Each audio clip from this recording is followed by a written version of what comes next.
प्रश्नावली 9.1 question number 4 कह रहा है इसमें भूमि के एक बिंदु से जो मीनार के 5 बिंदु से 30 मीटर की दूरी पर है।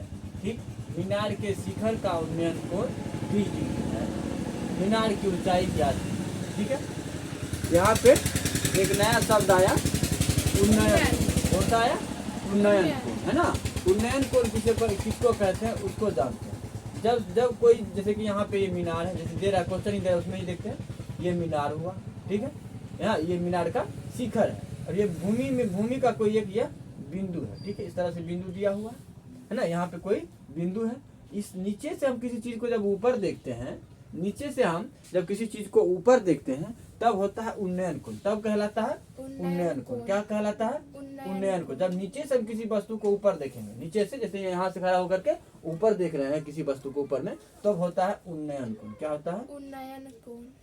उन्नयन कोण। ठीक है, जब नीचे से हम किसी वस्तु को ऊपर देखते तो होता है उन्नयन कोण, है ना। और जब ऊपर हम, जैसे मान लो हम किसी छत पे खड़े हैं, है ना, छत पे खड़े हैं यहाँ पे, ठीक है, यहाँ से ये घर है, नीचे देख रहे हैं। हाँ, नीचे देख रहे हैं किसी वस्तु को, है ना, नीचे देख रहे हैं किसी वस्तु को। ये हुआ समानांतर। भूमि जमीन के समानांतर जब रेखा खींचते हैं तो इसको कहते हैं, किसको? क्षैतिज रेखा। क्या बोलते हैं? क्षैतिज हाँ, रेखा। क्षैतिज रेखा। अंग्रेजी में बोलेंगे हॉरिजेंटल लाइन। क्या बोलेंगे? Horizontal line. इसको बोलते हैं क्षैतिज रेखा। ठीक है, वो कहेगा कि क्षैतिज रेखा से जो है सो अवनमन कोण, क्या कहेगा? अवनमन कोण जो है सो 30 डिग्री है। कितना बोलेगा? 30 डिग्री। जब हम ऊपर से किसी वस्तु को जब नीचे देखते हैं तब होता है अवनमन कोण। क्या होता है? अवनमन कोण। यहाँ पे अवनमन, नमन, अवनमन, नमन, अवनमन कोण, अवनमन कोण, अवनमन कोण। जब ऊपर से हम किसी चीज को नीचे देखेंगे तो हो जाएगा अवनमन कोण। जब हम नीचे से किसी चीज को ऊपर कोई वस्तु ऊपर में है और नीचे से हम देख रहे हैं तब होगा उन्नयन कोण। ठीक है, आगे समझ में। यहाँ पे उन्नयन कोण है। क्या है?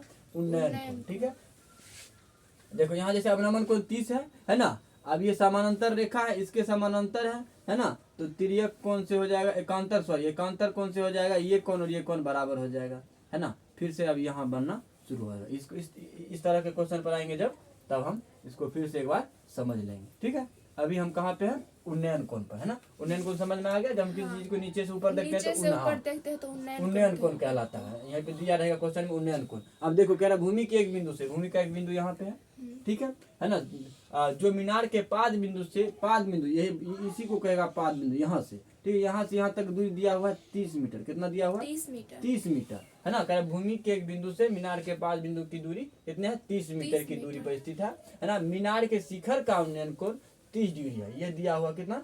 30 डिग्री है। हाँ, मीनार की ऊंचाई ज्ञात करें। यही हुआ मीनार, ये हुआ मीनार, इसकी ऊंचाई कह रहा है ज्ञात करने के लिए। तो मान लेते हैं ये AB हुआ, AB, और ये हो गया C।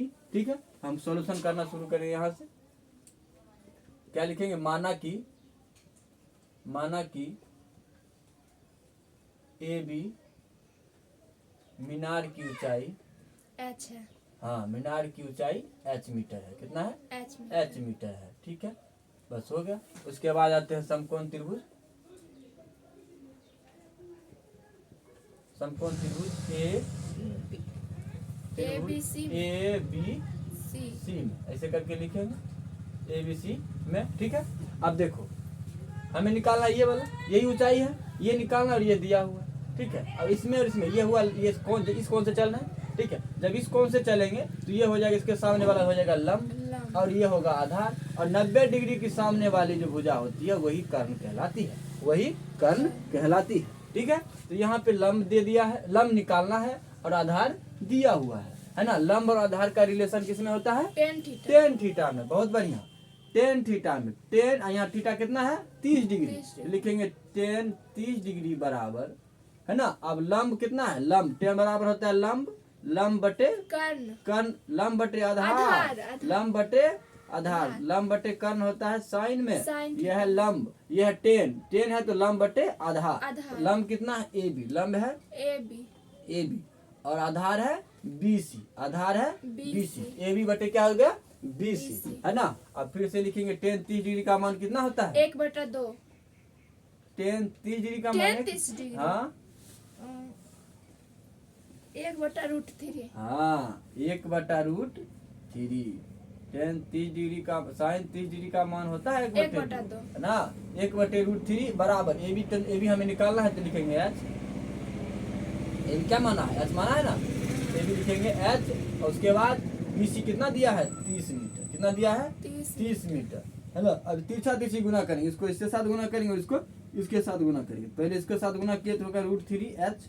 √3 मीटर √3h बराबर 30 के 1 में गुना करेंगे तो हो जाएगा 30। और हमें क्या चाहिए एच को रखेंगे और इसको उस साइड भेजेंगे, बराबर कुछ साइड जाएगा। अगर गुना में रहता है और बराबर कुछ साइड जाता है तो भाग में हो जाता है।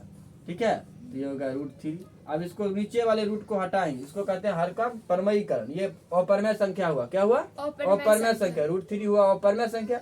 इसको क्या करना है परमेय संख्या बनाना है। इसके लिए क्या करते हैं ऊपर और नीचे दोनों जगह सेम से गुना कर देते हैं। अब इसे ऊपर नीचे दोनों सेम में काट के फिर इतना ही हो जाएगा, इससे कोई फर्क नहीं पड़ता है। ठीक है, आप देखो नीचे ऊपर गुना करेंगे क्या आ जाएगा √30 अब बटे अब √3 गुना √3 कितना होगा 3। हाँ 3 से काटेंगे तो 10 बार में कटेगा तो कितना हो गया।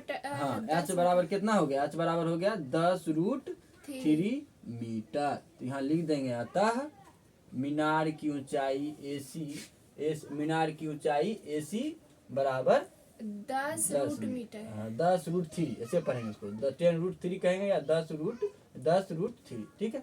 हाँ H बराबर अतः मीनार की ऊंचाई